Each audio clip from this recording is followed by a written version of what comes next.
I would like to share something with you. Now, do you find that your child is very hyperactive? He's not able to eat food properly. He needs to eat food, but still he's not able to eat food. He's very energetic, but still he doesn't eat food.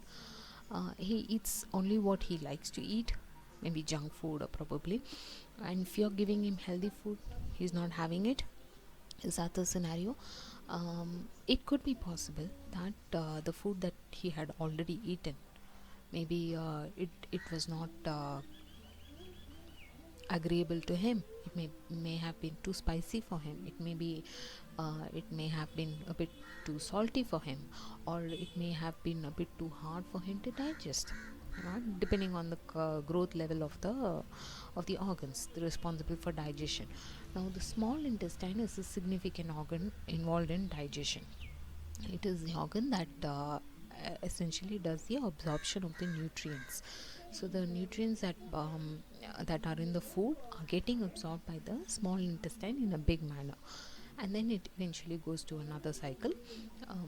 But the small intestine does a significant role of absorbing the nutrients. So it is these nutrients that are getting distributed throughout the body, and the person becomes stronger. It passes on to the muscles, to the bones, to the nerves, to the brain, to the blood, everywhere else. So, what if the small intestine is not able to do its work properly? It could be an irritation that is happening within the body. The organ is so deep inside, we will not be able to detect, and it will be so subtle that even the child will not be able to express it. So, what can we do in this scenario? In that scenario, the child reacts by not trying to eat. He will try to avoid the food. He will just run away from the food. It's not that he doesn't want the food. His body will desperately be wanting it, but just because of the inefficiency in a particular part of the process, the child is not able to take the food. Right. So what can be done? Now, small intestine is the organ that I'm talking about now. Now, there is a spot on the cheek that is directly connected to the small intestine. Right. There are several spots on the body, but on the cheek, right on the cheek, there is a spot that is connected to the small intestine.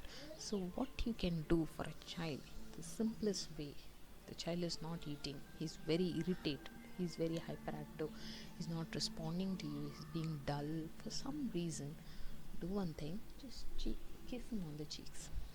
This is what we've been doing always, right? Mummies will kiss their children, right? So there is a spot. This spot is directly connected to the small intestine. So before eating food and after eating food, kiss the child on the cheeks. So this will stimulate the small intestine to function well, right? It will energize the small intestine to do its to become active, right? So the love that you give on the cheeks will pass on to the small intestine as well, and as a result, that energy will pass on to the other organs as well. It may not have a huge impact, but it may have a subtlest impact that would prevent even major complications, right? Gastrointestinal issues happen because of these subtle reactions that we kind of ignore. So just kiss a child on the cheek as often as possible. Whenever you find him irritated, whenever you find him disturbed, maybe there's something that is disturbing him in the body. And